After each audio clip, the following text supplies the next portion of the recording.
This question is from GATE 2013 Mechanical Engineering paper, question number 40.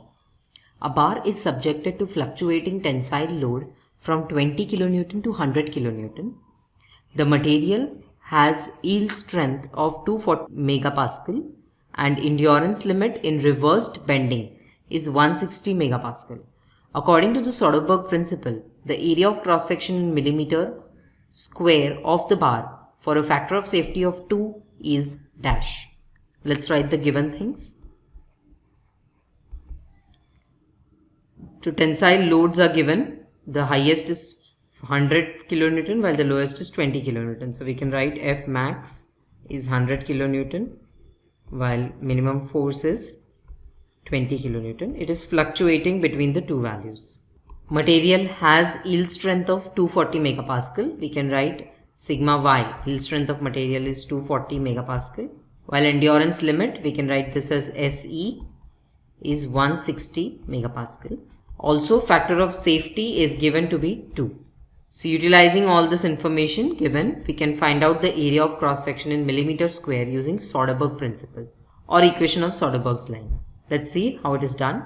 Soderberg's equation can be written as sigma A, which is amplitude of stress divided by SE, that is the endurance limit, plus sigma M, which is mean stress, by sigma Y, which is the yield strength, should be less than or equal to 1 upon factor of safety. This is by Soderberg's principle. Now, amplitude of stress sigma A is calculated as maximum stress minus minimum stress by 2. So, sigma max minus sigma min by 2. We don't know the stresses directly, but we know the force that is applied. Now, stress is force per unit area, resisting force per unit area. So, we can write this as F max by area of cross section capital A, let the area of cross section be capital A, minus F minimum by area of cross section capital A by 2. This can be written as 1 by 2 into F max minus F minimum by A. Similarly, we can find out mean stress. So, mean stress sigma M is average of the two, that means sigma max plus sigma min by 2. Similar to this, we can find out this also as 1 by 2A into F max plus F min. Let's substitute the values and find these out. So, we have mean stress as 1 by 2A into maximum load was 100, minimum was 20. So, we have this as 120, which is nothing but 60 by A. Similarly, amplitude of stress is 100 minus 20, which is 80 by 2A, that is 40 by A.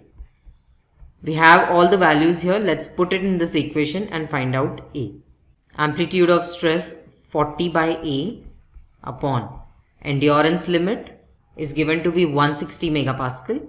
So that can be written in terms of kilonewton per meter square.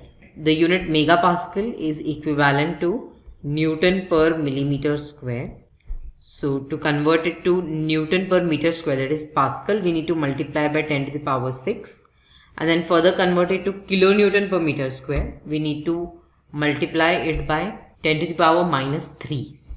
So in short, to convert this unit to kilonewton per meter square, we need to multiply with the factor first 10 to the power 6 to convert it to Pascal, and then into 10 to the power minus 3 to convert it to kilonewton per meter square. So simply it is to be multiplied with 10 to the power 3, that is 160 into 10 to the power 3, plus 60 by A, which is mean stress, by 240 into 10 to the power 3 should be less than or equal to 1 by factor of safety is of 2. Let's rearrange and use the equality or equation to find this out, ignoring the inequality. That is the limiting condition we have to use. So we can write this as 40 by 160 into 10 to the power 3 into A plus 60 by 240 into 10 to the power 3 into A is equal to 1 by 2. Let's take 1 by A common here and then take A to the other side, 2 to this side. and then calculate the value of A. So A will be equal to 2 into, in the bracket we have 40 by 116 to 10 to the power 3, which is nothing but 1 by 4 into 10 to the power minus 3, which is 0.25 into 10 to the power minus 3, plus 60 by 240, which gives us again 1 by 4. So 1 by 4 into 10 to the power minus 3 is again 0.25 into 10 to the power minus 3. These being individual values. So 0.25 plus 0.25 is 0.5. 0.5 into 2 is 1. So 1 into 10 to the power minus 3. That is 10 to the power minus 3. But the answer that we will get is in meters square. To convert this to millimeter square, we can multiply it to 10 to the power 6. So we have into 10 to the power 6 millimeter square. Area of cross section is nothing but 10 to the power 3 millimeter square, or 1000 millimeter square. Let's go back and mark the correct option. So the answer is in option D. According to Soderberg principle, area of cross section in millimeter square is 1000. To learn about Soderberg's principle in detail, you can refer to the NPTEL video, lecture 26, part 2, fatigue failure of materials, effect of mean stress. This is from the course Basics of Materials Engineering. This course is by Professor Ratnakumar Annapatulla. He is from Department of Mechanical Engineering of IIT Madras. I hope this solution will help you clear your doubt. Thank you.